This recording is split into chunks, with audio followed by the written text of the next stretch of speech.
What is going on? What is going on, everybody, man? Week 6. We're going into week freaking 6 Rhode Island High School football, man. I can't believe that we already in week 6. So I figured we in week 6. Open up the computer. Let me look on MaxPrepps, and let's see what MaxPrepps says. Let's see how many programs are utilizing MaxPrepps, man. But same old sad story, man. Come on, coaches. Utilize MaxPrepps, man. Let these kids see their names. You know what it means to a kid just to see that shit, turn it on and they see, bang, wow, 881 yards. Or 532 yards for Branch over there at West Warwick, just to be able to turn that on and look at it and be like, wow. Or a family member, a grandmother, and not to mention all the college recruiters that utilize MaxPrepps, that look at MaxPrepps. I know you say, oh, I don't care about the stats. No, we know. We know you care about your legacy. But it would mean the world to some of these kids to go on MaxPrepps and to be able to look up and to be able to see their stats up there. I'm not sure what the big deal is about putting stats up on MaxPrepps, and a lot of people say, well, look at Coach McCall, he be padding stats, he does this, he does that. Who cares what the other guy does? Then you call him out on it.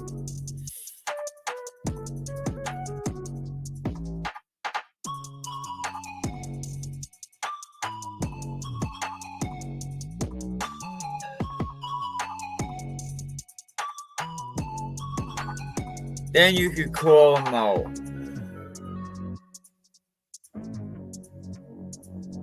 Was that true yesterday? No, these birthdays were a couple weeks ago. Okay. Looking at some scores last week, games, man. Some good games. RPIs are pretty much, we're starting to see some of the RPIs shaping up. Do I have any of the RPIs? Week 5, all right, yeah, we have Week 5, Division 4, Situate, Narragansett, Davies, Sanchez, Smithfield, Tiverton, North Smithfield, EWG, Prout, Hope, and St. Patrick's. I wanted to talk about that Hope, St. Patrick's game, Charahoe. Coach Cato, you had to know that this was coming. We're going to talk about that coming up too, but I want to talk a little bit about MaxPrep stats, man, and where are all these coaches uploading MaxPrepps? Is it that much of a big deal? I just don't know if it's that much of a big deal to be putting these kids' information up on MaxPrepps. They only got 4 years of school. They like to see it. They would love to see it, man. But we're going to talk about the ethics of competition as well. Dave Cato, man. We're going to have a little talk.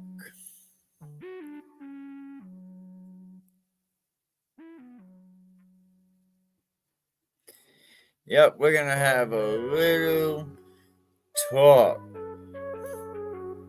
This week we talked about, the unequal playing field, public versus private schools in high school sports. What do you think about that? Is there an uneven playing field? Yes, of course there is, man. There is a debate that's continuing to grow, and it's the disparity between public and private schools regarding player recruitment and advantages that come with it. Listen, this issue, it's been increasingly raising questions about fairness, about equity, about the integrity of school athletics.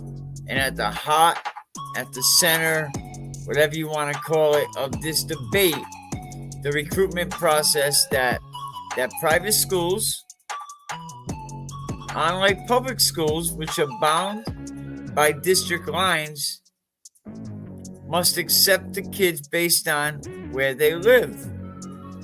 Private schools have the flexibility to recruit talent from a wide area, from all over the place. They can even go out of state and recruit kids out of Massachusetts.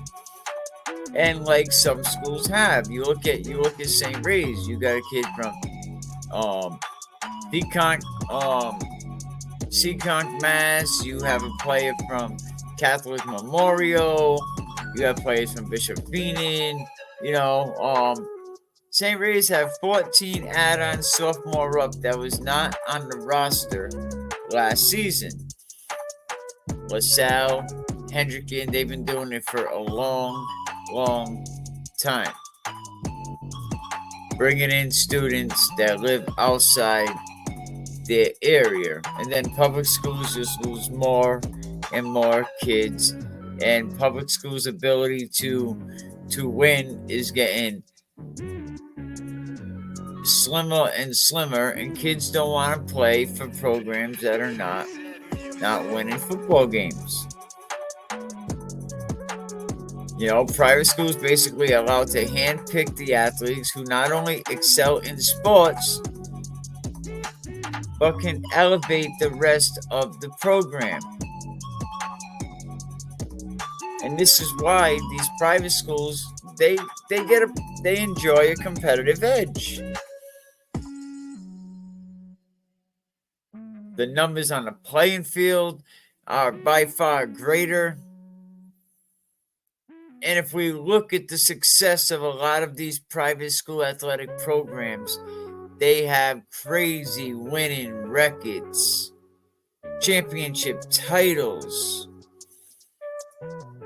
Why? Because they can attract them top tier players.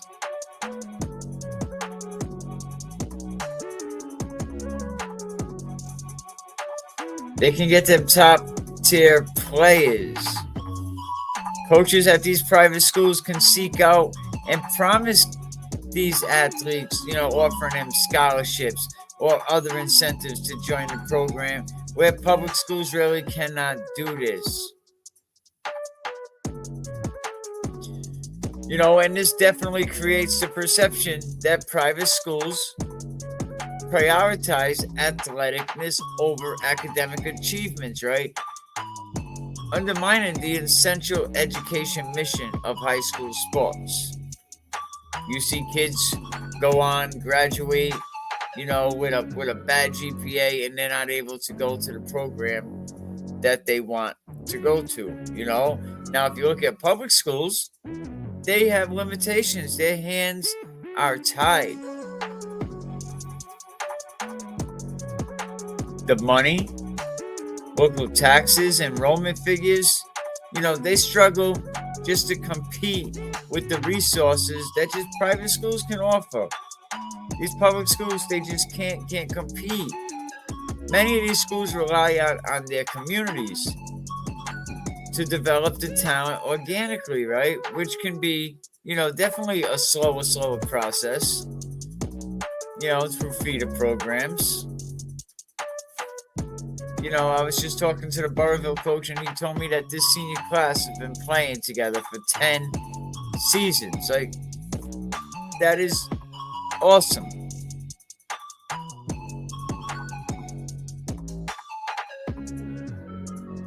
So, people are becoming frustrated with the outcomes. Public school athletics, they're working tirelessly to develop their skills. And they find themselves playing these private school teams packed with great football players, right? Making it difficult to achieve their goals, making it difficult to achieve their aspirations, making it just difficult to win. And the toll on a lot of these young players can be very significant.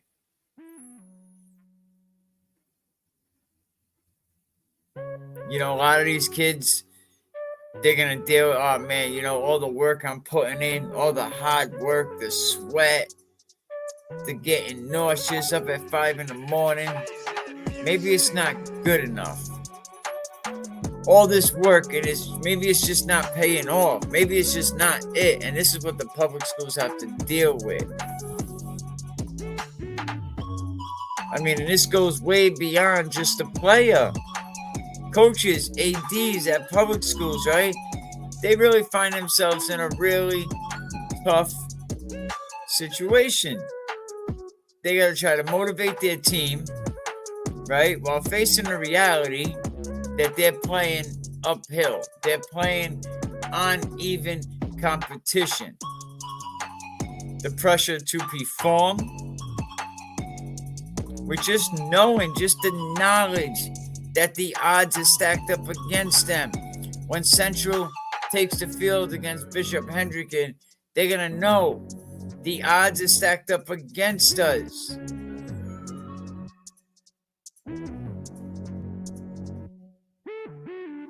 LaSalle and St. Ray's, not so much. But Central and Bishop Hendricken, when they play each other, the Central boys are going to know everything's against us this game. So we either got to show in, show out, and go out and do this, or we need to pack it in right now, save a bunch of time, and go home. No, you play the game.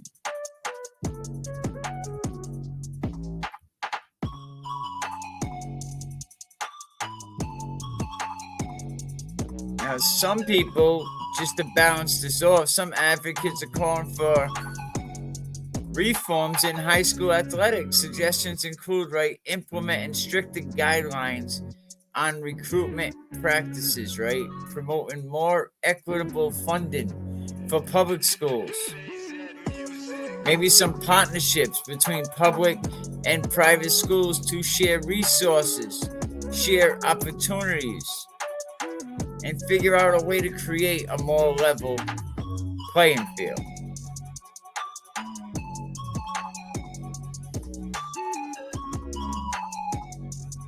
I mean, we really got to keep high school sports, right, fair and just a great experience for these athletes, man. Regardless of what their school status is, regardless of all of that. There's too much of a divide between public schools, private schools, and high school sports. How many of these challenges, compromises, the spirit of competition is just being ruined. And I know this has been going on for years, for decades, but it needs to stop. We need to even out the playing field now. Every athlete should have the opportunity to shine on the field on Friday Night Lights. Every team should have the opportunity to compete for a state championship and not just Bishop Hendricken or not just LaSalle, because you're privileged to be able to go to a school like that. Every athlete.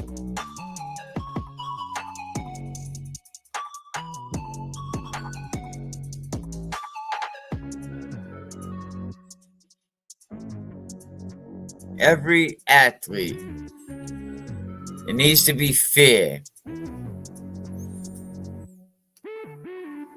You know, so enough about that. Get up there to UMass Dartmouth, man. Check out, Dante Avila Santos coming off a bye this week, playing Worcester State. When we come back, we're going to talk a little bit about ethics. We're going to talk a little bit about Dave Cato. Pontiac High School head coach just finished putting up 65 on Hope High School. Ouch. That's the bad guy.